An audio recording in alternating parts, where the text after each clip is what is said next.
It's 7:30 here, 55 KRCD Talk Station. Happy Tuesday. Brian Thomas, pleased as I can be to welcome the former Lieutenant Governor of the state of Ohio and currently Senator from the state of Ohio, John Husted. Welcome back, man. It's a pleasure to have you on the program today.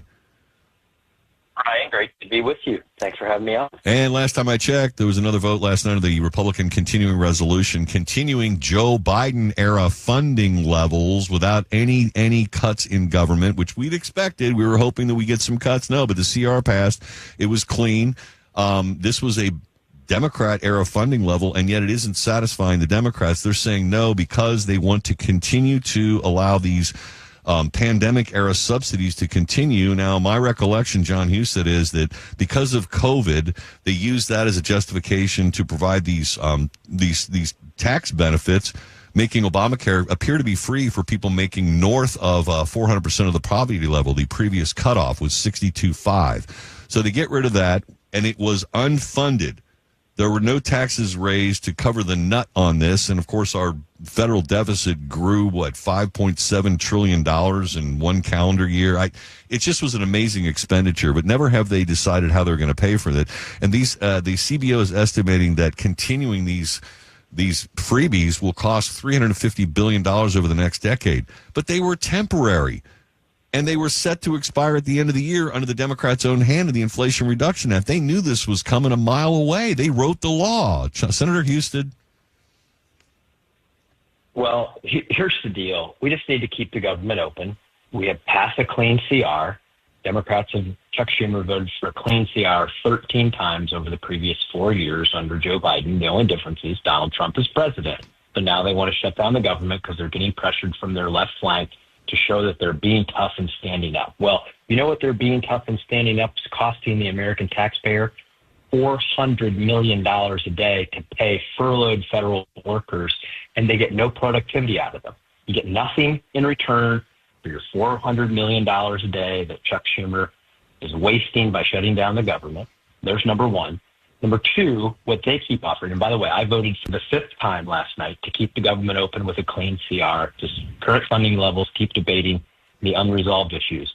But their proposal would allow for health care under Medicaid, those costs for illegal aliens to be paid for by you, the American taxpayer. That's one of the things in their provision. They also want to continue to allow people who are healthy, able-bodied adults to receive free health care without doing anything in return for it. This is the nonsense that dug us into this hole.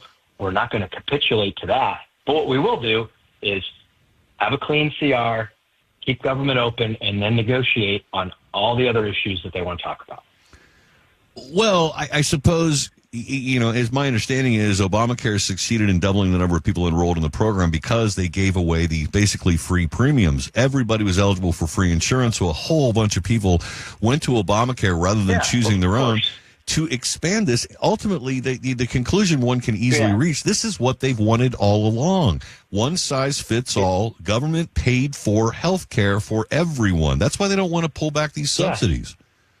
Well, but by the way, look, we all want working people who are working, doing their best, trying hard. We want them to be able to afford health care. But this is not the way to go about it, because I want to go through a few of the things that happen under this program that they're advocating for. Is that insurance brokers just sign people up. It's very easy to sign people up. They've signed up thousands, if not millions of people over time, but many of them aren't real because the individual doesn't receive a subsidy from the federal government. The insurance company does. So these brokers sign people up. They don't even know they have the insurance in some cases. And boom, the federal government sends a payment to the insurance company, and the broker gets a commission off of it. There is at least $1 billion. There may be as much as $30 billion in fraud that's come from that failure. And you know this, Brian, because we've talked about all the pandemic failures. $200 billion of fraud under the PPP, $130 billion of fraud under the unemployment compensation system, and now this, what they call enhanced pandemic premium subsidy. There's billions of dollars of fraud under that. Well, this is a non-starter to have a negotiation over a program that's that full of fraud. And then secondly, It does nothing to drive down the cost of health care. All it does is say, for one person that's making $100,000 a year, for that family, it says you have to subsidize the other family who doesn't have the insurance program that you do, and they have one under Obamacare. They want you to subsidize their insurance via the government. That is not containing health care costs. That is using one taxpayer to subsidize the health care costs of another taxpayer. Senator John Husted, let's pause for a minute. I have a few questions relating to this. If the government opens, for example, is there still a possibility of continuing these subsidies? Because I know that's what the Democrats want to continue talking about. 7:36 more with Senator Husted. Coming up on 740, 55 KRCD Talk Station, Brian Thomas enjoying this conversation. I hope you're enjoying it as well with Senator John Husted, talking about the government shutdown. Democrats said no last night to another vote on the CR, the clean one. Do you sense any cracks in the dam of obstructionism, Senator Husted? Do you think you're going to get a couple more senators from the Democrats to wake up to reality and reopen the government? I'm not optimistic that it's going to happen this week. They have a big rally planned, one of those No Kings rallies, that they have. They have one planned for the 18th of October here in Washington, D.C., and so I don't think that they're going to end the shutdown until they get to have their big rally. I mean, frankly, because most of this is political anyway. It's not about being serious. It's about them being able to show their base that they're standing up to Donald Trump. Well, and moving more towards socialized medicine for all, too. Yeah, well, that there's no doubt about that. But that, as you know, that march has been on for quite a while. Yes, it has. Go back to Hillary Clinton on that one, can't we?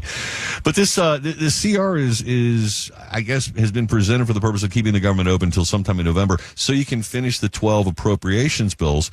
A project that hasn't been done since 1997, even though it's really like the ultimate point of the jobs of elected officials, get us a budget, 12 appropriations bills. So is work being done on those right now while the government's shut down? I mean, yeah, four of them have been already passed. So we could put the four of them in one of the resolutions. It's been done on a bipartisan basis. They need to get the other 8 done, but I mean, informal conversations are going on, but, I'm not on the appropriations committee, but for the most part, both sides have walked away from that discussion until you get the continuing resolution accomplished. And really all we're asking for is to say, hey, pass this, give us until November the 21st. They're not giving up any leverage because November 21st, we can do this all over again if we don't get our job done. It's just a question of whether the government's going to operate and serve the American taxpayers, or the government's going to be closed and we continue to negotiate. Think about this. America is paying $400 million a day for furloughed workers. They'll ultimately receive this back pay, but we're getting no production out of them. They're not processing your permits. They're not issuing your licenses. They're not doing any of that eventually, but they will get paid eventually, and you will have received no service for it. This is how silly this all is. It's bad for America. It's selfish and political by Chuck Schumer. Well, doesn't this provide an opportunity for Donald Trump to, fire people? I mean, you have non-essential government workers like men and women in uniform that continue to perform their tasks without a paycheck. We need them. There are other non-essential. Well, the whole idea of essential versus non-essential sort of demands asking the question, well, if they're non-essential, why do we need them in the first place? Isn't there a lot of fat we could cut out of this insanely large government we have? Well, I think that they're already doing that. They're ending projects that they've deemed as, not vital or essential or maybe even wasteful. Russ Vought, the OMB director, is taking a scalpel right now, going through the budget and eliminating furloughed workers. I think you'll continue to see more of that as this goes on, because President Trump's not going to just sit there. By the way, he offered yesterday to say, hey, open the government back up. I'm happy to talk with you about all of the issues related to the premium subsidies for healthcare. He said he would be willing to talk about it, but he's not going to do it until they reopen the government, and that's clear. And so I imagine that we'll continue to see cuts. I hope they'll do them in a targeted way, because let's get rid of the things we don't need. Let's not eliminate things that we're going to then have to bring back. But then the president said he'd be willing to negotiate with them if they stop holding the American people hostage in this particular case. And I'm glad you brought up that point, because one of the things I hear from Democrats has been widely reported. They want to continue talking about this, but they want some guarantees that there will be a discussion, which when I hear that, hey, you can talk all day long, but these are politicians. They can say one thing and do another. It happens every day, but that they want an actual guarantee up front that there will be some extension of these subsidies along some level, which I would say also is a non-starter. So what's Donald Trump really, truly willing to entertain and talk about, Senator? Well, here's the deal. What we're asking for is to keep talking until November the 21st. Keep the government open, talk until then. The enhanced premium subsidies don't end until the end of the year. I understand there's notifications going out, people have to decide, but this doesn't end until the end of the year. And by the way, if you wait until November the 21st, what harm do you have? Then you can, if you're the Democrats, you can come back and say, well, see, they didn't do anything. But frankly, this is just for political theater for Chuck Schumer to prove that he's being tough.